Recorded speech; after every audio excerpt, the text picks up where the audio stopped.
رحت السنتر عشان استقبل العروسه اللي عندي، وبصيت يا جماعه لقيت في حرامي في المكان. قلت استحاله طبعا المنظر ده ما يكونش دخل فيه حرامي.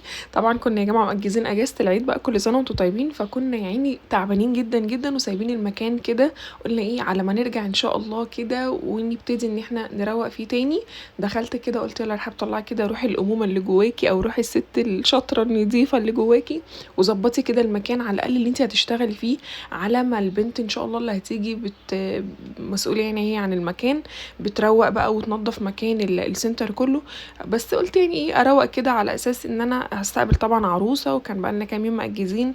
ورحت طبعا في اليوم ده انا لوحدي، بس قلت اشرب الكوفي كده بتاعي عشان خاطر افوق للعروسه اللي جايه. وبقيت طبعا كل شويه بص يا جماعه في الساعه الاقي الوقت خلاص العروسه قربت تيجي. بصيت كده فجأة لقيتها طبعا بتخبط على الباب، رحت بسرعة فتحت لها. بس الأول قلت يا جماعة إن أنا أكون كنست كده المكان هنا، هي خلاص بقول لكم العروسة جت. رحت إيه حطيت بعد كده كرسي الميك اب وجهزت الماتيريال بتاعتي وخلصتها الحمد لله على طول العروسة. يعني أنا كنت قايلة للعروسة من ساعتين ل3 على أساس أنا لسه يعني عارفين لسه بقى هنزل بقى براحتي والكلام ده كله. فالحمد لله خلصتها على طول. قالت لي انت ما كملتيش اصلا فيا ساعه.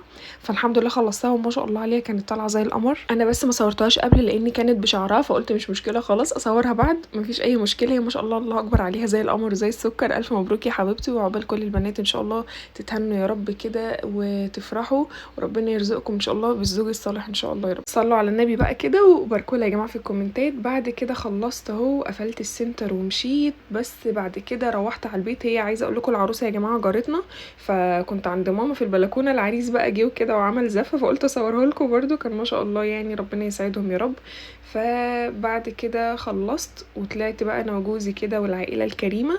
رحنا كده قعدنا شويه بره، وقلت بقى ايه استجم كده شويه بالعيد. خلصنا كده. وبعد كده انا وجوزي قلت له عايزه العب اللعبه اللي هي الهوكي ديت. يا جماعه بحبها جدا جدا.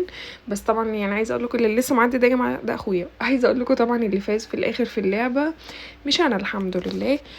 والكم بتاعي العبايه هنا كان مزاولني جدا جدا يا جماعه. كل شويه الكم هو اللي بيحدف الكوره ديت.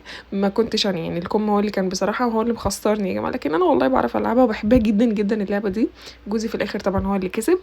بس بعد كده بقى ايه خدنا يومنا كده وقعدنا نلعب واتبسطنا بقى بالعيد. كل سنه وانتم طيبين. قولوا لي يا جماعه انتوا عملتوا ايه برضو في العيد؟ خرجتوا ولا قضيتوها نوم ولا عملتوا ايه بالظبط؟ انا زي ما قلت لكم في الفيديو اللي فات، انا العيد ده بالنسبه لي مميز ان انا اول مره اكون في شغل على ارض الواقع.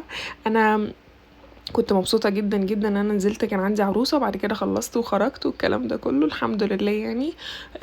عقبال كل سنة يا جماعة، كل سنة وانتم طيبين، ويا رب ان شاء الله السنة الجاية كل نفسه في حاجة ان شاء الله ربنا يحققها له يا رب.